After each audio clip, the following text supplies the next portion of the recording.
اعوذ بالله من الشیطان الرجیم بسم الله الرحمن الرحیم. ګران زده کوونکو، نن غواړم تاسو ته د دریم څپرکي د درسونو د خلاصې دوهمه برخه وړاندې کړم. هیله ده چې تر وروستۍ شیبې پورې راسره وګورئ. پنځم: که چیرې موازي خطونه دوه قاطع پرې کړي او د یو قاطع پر مخ باندې مساوي ټوټې جلا کړي، د بل پر مخ باندې هم مساوي ټوټې جلا کوي. په دې معنا که دلته موږ په مساوي فاصله کې درې موازي کرښې په پام کې ولرو او د دوو قاطع کرښو په واسطه دغه قطع شي، نو دلته که د یو قاطع خط پر مخ باندې مساوي ټوټې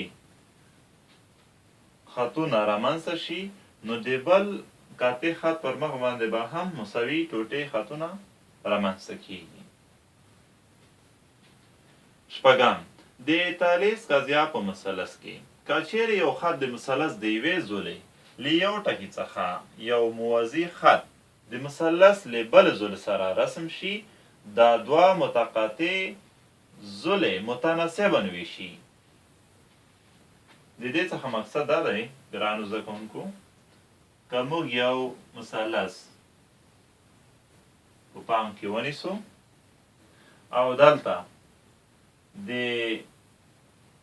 دې زولې د دې ټکي څخه د مثلث د دې زولې تر دې ټکي پورې یو خط رسم کړو،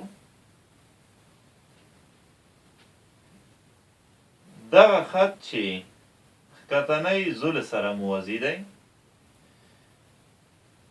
دې خط په اساس دلته د مثلث دغه نوره دوه زولې چې د خط سره متقاطع دي، یعنی په یوه نقطه کې دغه متناسبه ویشي.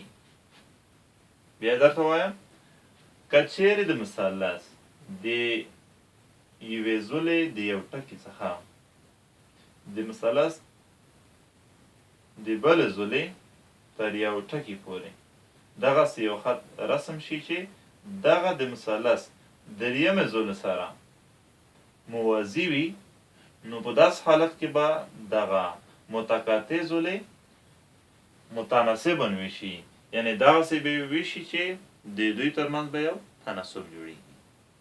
هیله ده چې په دې باندې پوه وئ. ښه.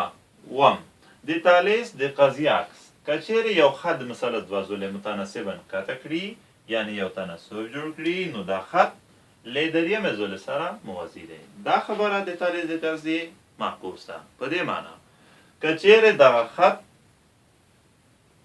چې دوه زولې قطع کړي دي، د دې پر اساس قطع شویو زولو ترمنځ یو تناسب جوړ شي، یا د زولو ترمنځ د تناسب والي حالت رامنځته شي، نو دغه خط به خامخا د مثلث د دریمې زولو سره موازي وي.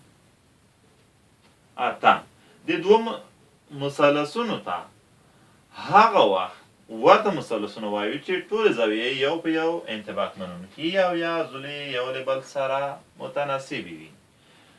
که چیرې د مثلثونو درې واړه زاویې یو په یو انطباق منونکي وي، یا یې زولې متناسبې وي یو د بل سره، په داس حالت کې مثلثونه یو بل ته ورته دي.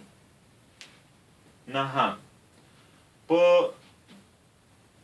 درې حالتونو کې مثلثونه یو بل ته ورته دي.